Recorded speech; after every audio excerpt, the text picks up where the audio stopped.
On today's show, Jaime wants to know, what does it mean when you dream of your first real boyfriend? How does it help? Well, relationships are the easiest thing in the world after all. Do we really need help from dreams?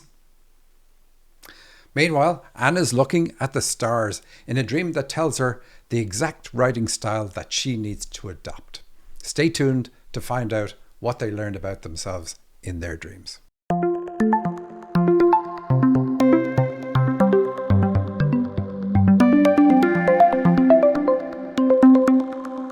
Hello and welcome to the Dream Interpretation Podcast, the show about life transformation through dream interpretation. I'm Michael Sheridan. Dreams are the last bastion of the spirit world, the unbreakable link it maintains over all of us. Why? Because we are like spoiled children who hold contempt for their parents, rebelling against them at every turn, but still using their credit card. The irony. And it is ironic that you ignore your dreams so much, because they explain the misery in your life. They show its cause. But there is a whammy in the message, because they show the part you play in creating your own misery. What?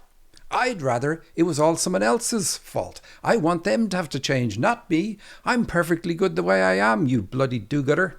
Well, you can keep drinking your own Kool-Aid, or you can drink from the fountain of knowledge. That's your dreams, by the way. The solution your dreams give, and they do give, allows you to take part in your own healing. How? By showing your unique path to a better life. The spirit world does not take away your obstacles. That would be mad, since it's spent so long putting them in front of you in the first place. Instead, the spirit world, via your dreams, shows you how to overcome these obstacles by healing and growing. The obstacle is not in the way, it is the way. All right, I hear you. Back it up a little bit there, Michael. You just said that the spirit world put the obstacles in my way in the first place. So why would I want to listen to anyone who would do that? Well, do you want to take the blue pill or the red pill, Neo? The spirit world puts the obstacles in your way because you asked it to. You came here for the growth. You planned your life with great help, of course, and part of the plan is to hit obstacles that will require you to change in order to overcome them. That change, that growth, is the gold you get to take with you when you die. Nothing else goes with you. Your obstacles are unique to you, and your solution to overcoming them is also unique to you, and it is detailed nightly in your dreams. Your dreams are an illusion to help you wake up from other illusions, but it is your choice to wake up or not. Your choice to listen to your dreams or not. Your choice to put things off until your next lifetime. Of course, in your next planning stage, you will have to make it more restrictive since, through your own free will, you didn't bother listening. This time around, you chose not to grow. You can't function without dreams. The Nazis did the horrible experiments that prove that. Dreams are as vital as air and water. You need them. They are the map of your life. If you want to know who you are, you need to listen to your dreams. Let's start with a wonderful dream that proves dreams tell you who you are. And this is the last part of a short dream sent into us from Penny. And here it is, very short. At the party or event, there was some kind of round table. It was in a big place made of stone. Someone said something about someone called Leo McKern. I have no idea who this refers to. And there was something about the fact that he might fancy me. Okay, tiny little bit of a dream. And I really like it because this part of the dream tells Penny that she is a spiritual leader. How on earth does it do that? Well, let's look at it again. She's at a party or an event. That is a dream's way of celebrating your birth. The same way we celebrate our birth with a party. So a party scene in a dream represents the same thing. And usually when we see birth in a dream, it'll also show the gift, what you brought here with you when you came. And she says there was some kind of round table. And now I had to channel on this, but I loved what I got. They said to understand what the round table means, think of King Arthur. And the dreamer is British. So it fits, from the UK. So King Arthur in the round table is about spiritual leadership, at least King Arthur is. And that's what the round table is about, sharing the leadership, the dreamer's leadership, her leadership ability. Now, if you're thinking, okay, you're really pushing it there. We normally see this in dreams. They will show the same thing in a few different ways, and this dream is no exception. She says it was in a big place made of stone. And so the stone part, when I channeled on that, there's like, what's that about? And they said it's like an altar. And think of altars in a church, they're made of stone. We usually don't think of that because they're so decorative and so on, and marble and what have you. But they're made of stone, and it's where the leader stands. So because it's made of stone, it backs it up. Then she says, someone said something about Leo McKern.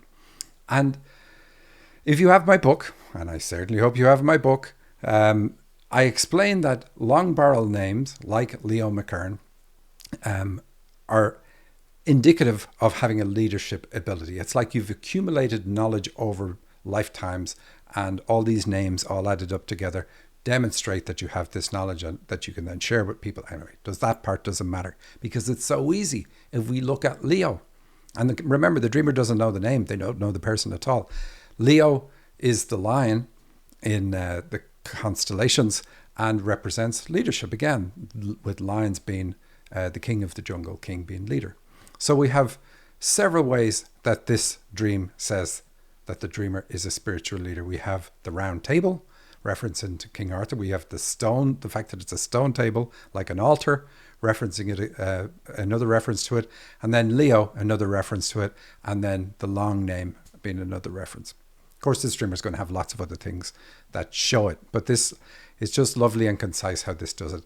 Now, she says, I have no idea who this refers to. And that means that she's not really in touch with her spiritual leadership ability. So she has to get to know it. And then the dream steps in again and says, and there was something about the fact he might fancy me. So, hey, if this Leo represents your spiritual leadership ability, the good news for you is that the dream says he would like to get to know you better. And so you have every opportunity. So the dream is encouraging the dreamer to get to know this aspect of herself. She is to become the spiritual leader that she came here to be. Lovely dream, nice and short, and really punchy. That's how she knows herself.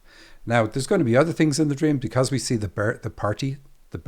We know that there's going to be issues that Penny needs to overcome in order to really step into this gift.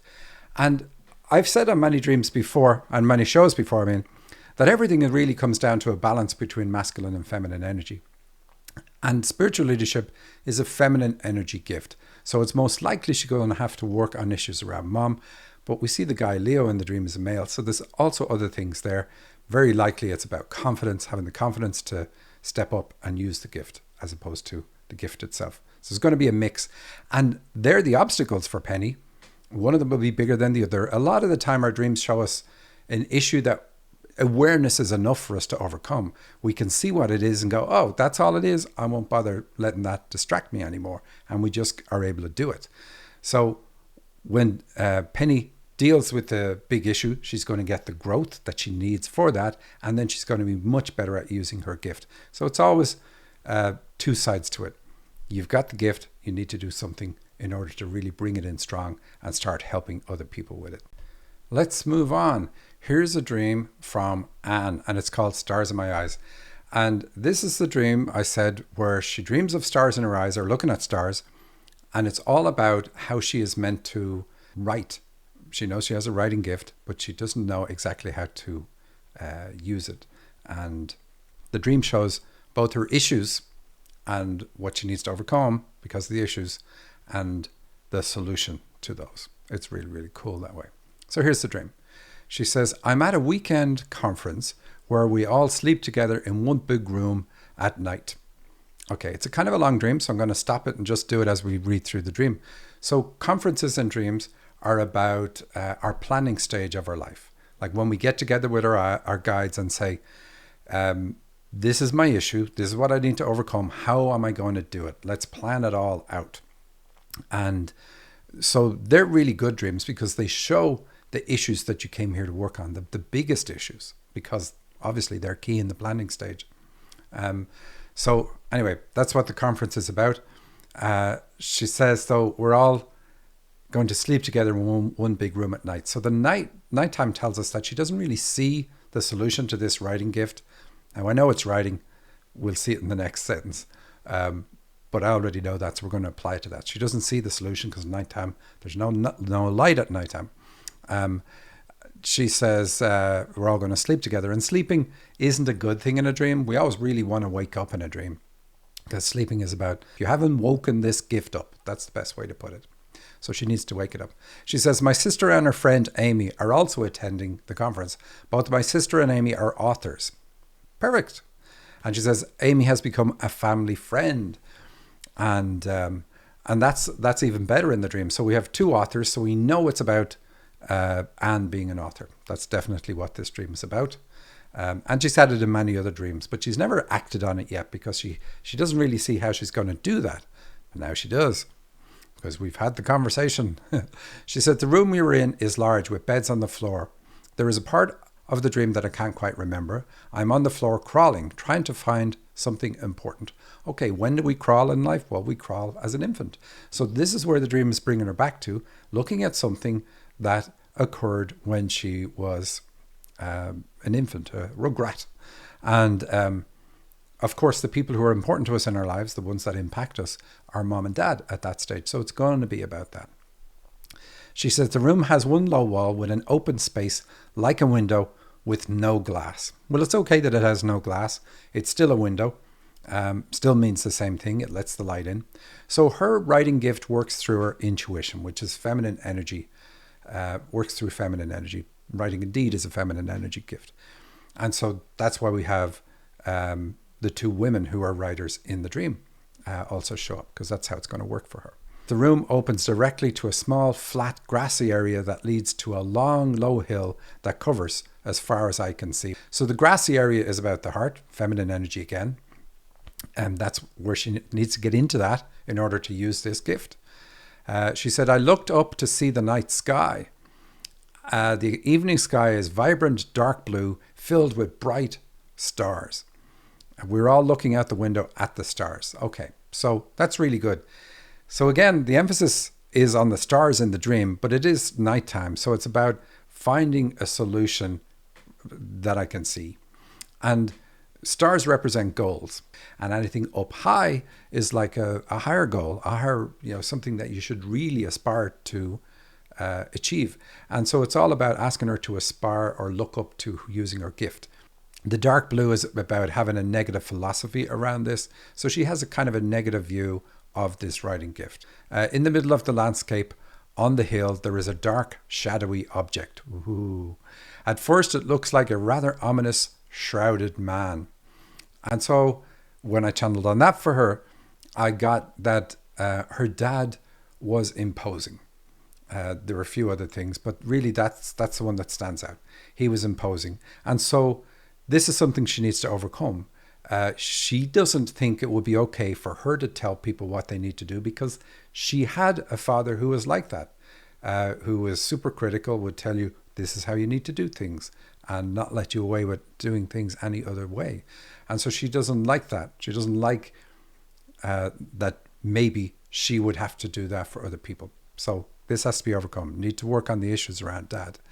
And we'll come back to this. She says, Amy tells me to keep looking at it. Look closer. Shift my gaze. She says, this eye shift is almost cross-eyed, blurring the vision until it is almost, but not quite, double vision. It is a gaze that I have used in meditation throughout the years. And I talked to her about that, and Anna's retired. And she said that she used it in many things, meditation and also in martial arts. And she said, so if somebody had really strong energy and they were coming at her attacking, if she used this kind of way of looking at them, she could see something different and wouldn't be overtaken by their aggressiveness or whatever it is. And she would be able to deflect their energy and do all sorts of things that she wouldn't have been aware of if she didn't do this. And it always helped her. So Amy is really playing a really positive role. When I asked her to describe Amy a little bit more, she said Amy is very outlandish, and she does things and she gets away with them because of the way she is. And so really that's kind of key. What do you mean by she gets away with them? So it's all about her writing gift and her getting away with doing something. So she needs to be outlandish. She needs to find her way of being, find herself and get her message across in her own way. in a way that works for her, just like Amy does. But Amy is helping her in the dream to look past the problem that she has with Dad. Dreams will show you what you need to work on by what is in front of you. That's what's on your path. Now, she said this guy was in the near distance, like he wasn't right there, but he wasn't too far away. So this is something she has to overcome in the short term, let's say. Work on the issues with Dad, fix them in order to heal and be able to be the best writer that she can be the best version of herself that she can be. She said, I keep adjusting my vision. Now the shadowy figure looks like a communication tower. Its features are becoming clear. So again, she's a communication tower, and he represents masculine energy, but a communication tower is vertical and is masculine in appearance. And it also really is about projecting your message. This is what you're to communicate. You're to view yourself as a communications tower. And so it's turning what is kind of a negative, the ominous father, and him projecting on me into something that is positive, the communication that she's going to get through. She says, the features are becoming clear. Keep looking, Amy suggests. I do. And then the figure entirely disappears. So this is cool. She's going to get past this issue. Not really a big deal for her in the dream, indeed. This seems to have been some type of lesson or test, she says. So I won't go into that. We talked about that, but that's fine.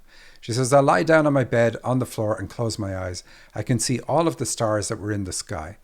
So she was looking at the stars outside of herself. She was looking at the ominous man on the hill, all things outside of herself. Now that she has gotten past the issue with Dad, she is looking within. She is like taking her goals, and rather than seeing them something outside of her, she sees them inside of herself. And that's always the way it is. We need to look inward to find the solution to our issues and to discover who we really are. So it's a terrifically positive thing to happen at this point of the dream, right after dealing with the issues with Dad. So look inward, see my own goals, and see that they're within me. And even better, she says, I can see all the stars that were in the sky. And I wonder, the stars are behind my eyelids. The stars are inside me. So emphasizing what I just said. I am filled with stars. I am the stars. So all super, super, super positive. You are the goals that you aim to achieve. I wonder how all of those stars could possibly fit inside my body. I have the realization that the limits or boundaries of my body are arbitrary, and that I can expand out into the universe. So this is, instead of looking at like I'm a tiny speck in the universe, it's like I am the universe. It's so positive. It's such a positive thing in the dream. Really, really good. And encourages her, this is what you get. This is where you'll get to when you heal the issues around Dad. She said, the next day I'm attending an outdoor writing workshop. So again, we wonder, is this about writing? Absolutely. We are sitting around a table. And I asked her, is it a long table? Because long tables are about sharing, because many people will sit at a long table. So she's meant to share her writing. She said, yes, indeed it was. Amy seems to be the leader of the group. So we know Anne is also a leader because she is everybody in the dream. That's the first rule of dream interpretation. So she's a leader. And we see the group as well. So that's two references to leadership. Everyone is sitting around kind of tense, wondering what this session will be like. So there is a tension that she needs to overcome when it comes to writing. Amy makes a joke. Everyone chuckles. I'm impressed with how well she puts everyone at ease with that joke. With the joke, we all get on the same page in a way. So this is the dream's way of telling her she is to use humor in her writing. That's how she's going to connect with people. She's going to get people onto the same page. But it goes even better than that. The dream continues on. It says, we are working together with her rather than being her subordinates. We look at a piece of writing. I notice a phrase or sentence that should be revised. My suggestion is accepted. We all laugh, make a joke. None of us feel criticized or defensive. It is a good, productive class. And that's the end of the dream. So that last part, I love it.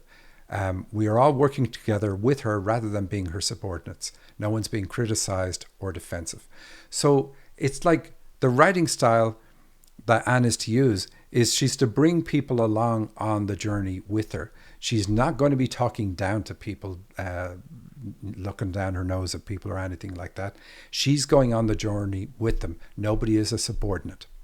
And so she's going to employ that writing style and humor included in it.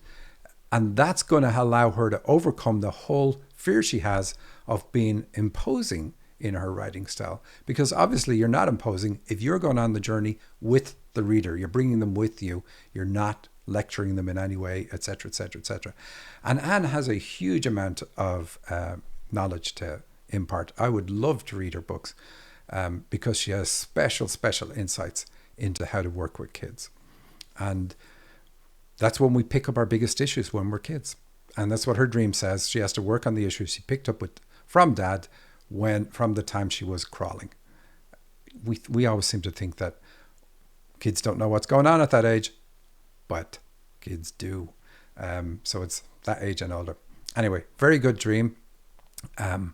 Absolutely love it. And I love the very detailed way it tells Anne to solve how she's going to solve her problem.